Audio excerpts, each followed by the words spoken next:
Zerodol P ট্যাবলেটের কাজ কি, কেন ডাক্তার প্রেসক্রিপশন করে থাকে বিষয়ে জানবো।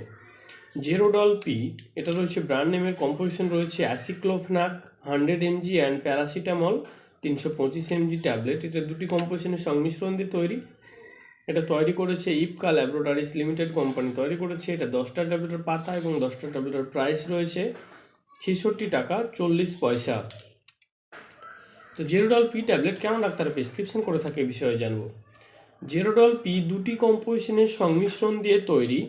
Aceclofenac 100 mg and paracetamol 325 mg এই দুটি কম্পোজিশনের সংমিশ্রণ দিয়ে তৈরি Zerodol P tablet treatment of pain killer. ডক্টররা ব্যথার জন্য প্রেসক্রিপশন করে থাকে জেরোডল পি। ব্যথা যেমন ফর এক্সাম্পল মাসেল পেন, মাংসপেশিতে ব্যথা, তারপরে জয়েন্টের ব্যথা, মাথা ব্যথা, হালকা মাইগ্রেনের ব্যথা, দাঁতের ব্যথা। ডক্টররা দাঁতের ব্যথার ক্ষেত্রে প্রেসক্রিপশন করে থাকে। দাঁত তলার পরেও যে ব্যথা হয় সেক্ষেত্রে প্রেসক্রিপশন করে থাকে। পিরিয়ডের ব্যথা, মাসিক যখন হয় সেই মাসিকের ব্যথার ক্ষেত্রে ডক্টর প্রেসক্রিপশন করে থাকে।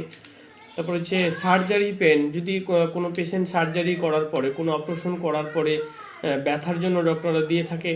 এক কথায় পেইন কিলার ব্যথার জন্যই ডক্টররা প্রেসক্রিপশন করে থাকে জেরোডল পি ট্যাবলেট।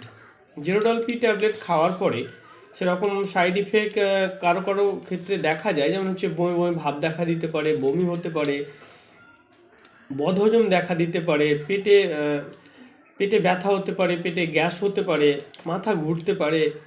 এসবই সাধারণত সাইড ইফেক্ট দেখা যায়। তো যাই হোক, জেরোডল পি ট্যাবলেট খাওয়ার পরে কোনো ধরনের সাইড ইফেক্ট যদি আপনার দীর্ঘস্থায়ী হয় তো যত তাড়াতাড়ি সম্ভব ডাক্তারের কাছে যাওয়া উচিত এবং ডাক্তারের পরামর্শ নেওয়া উচিত। জেরোডল পি ট্যাবলেট খাওয়ার আগে কিছু সতর্কতা আছে যেগুলো জানা খুব জরুরি। যেমন হচ্ছে জেরোডল পি একটা পেইন কিলার মেডিসিন, তো খাওয়ার আগে অবশ্যই ডাক্তারের পরামর্শ নেওয়া উচিত। কারণ আপনার যদি কোনো গুরুতর রোগে ভুক্তভোগী থাকেন, যেমন হচ্ছে liver disease, kidney disease, heart, এই সমস্ত রোগে যদি ভুক্তভোগী থাকেন এবং Zerodol P tablet pain killer medicine আপনি যদি ডেলি খান তো অনেক বড় একটা সাইড ইফেক্ট দেখা যাবে। তাই খাওয়ার আগে অবশ্যই ডাক্তারের পরামর্শ নেওয়া উচিত। আপনি যদি প্রেগনেন্ট হন বা স্তন্যপানকারী মা হন তবুও নেওয়ার আগে অবশ্যই ডাক্তারকে জানানো উচিত। Zerodol P tablet high pain killer medicine, তাই বাচ্চাদের থেকে দূরে রাখতে হবে। জেরোডল পি ট্যাবলেট খাওয়ার সময় অ্যালকোহল পান করা উচিত নয়।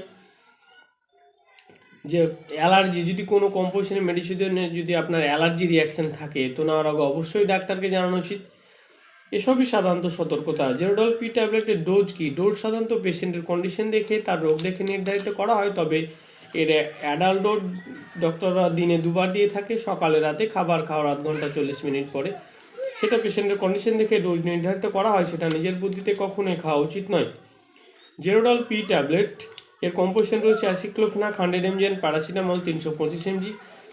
জেরোডল পি ট্যাবলেট খাওয়ার আগে অবশ্যই ডাক্তারের পরামর্শ নেওয়া উচিত। ডাক্তারের পরামর্শ ছাড়া কখনো কোনো ধরনের মেডিসিন খাওয়া উচিত নয়, এতে বিপদ ঘটতে পারে। তো গাইস, আজকের ভিডিও টপিক ছিল এটা, যে জেরোডল পি ট্যাবলেট এর কাজ কি, কেন ডাক্তাররা প্রেসক্রিপশন করে থাকে, এর ইউজ, ডোজ, সাইড ইফেক্ট, সাবধানতা সমস্ত কিছু। যদি ভিডিওটা ভালো লেগে থাকে তো অবশ্যই ভিডিওটা লাইক করবে এবং চ্যানেলটা সাবস্ক্রাইব করবে এবং ভিডিওটা শেয়ার করবে।